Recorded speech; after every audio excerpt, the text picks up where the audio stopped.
Shaharda ko'p yoshli klatmen bo'lib ketdi. To'g'ri, pul kerakligidan, lekin pul hammaga kerak. Bozorga chiqib mardikorlik qilishsa ham 200 ming topisha olardi. Lekin bular mardikorlikni zapadlo bilib, klatmenlikni o'ziga pozvalat qilishdi. Mana shu bola 4 karra O'rta Osiyo chempioni. Paytida o'zini Vestiylarni chapga o'ngga xiqlashagan. Hozir bo'lsa, manba bilan manba bu bolalarni sindirib yubordi. Bekorga yetishmas ekan, erkak kishini to'qchilik, ayol kishini yo'qchilik buzadi deb.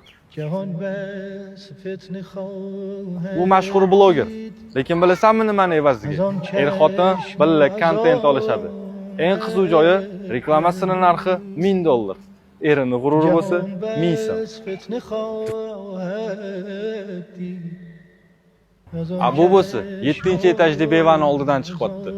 Hozir yoshligi keyin eshiklar bilan общение qilish moda bo'ldi. Nima gap desang, savobini olib yuribman deydi. Atak qilayotgan savobini tegi teshikligidan xabari bormikan? Hazilashdim. Bularni hammasini gapirmadim deb hisoblaylar.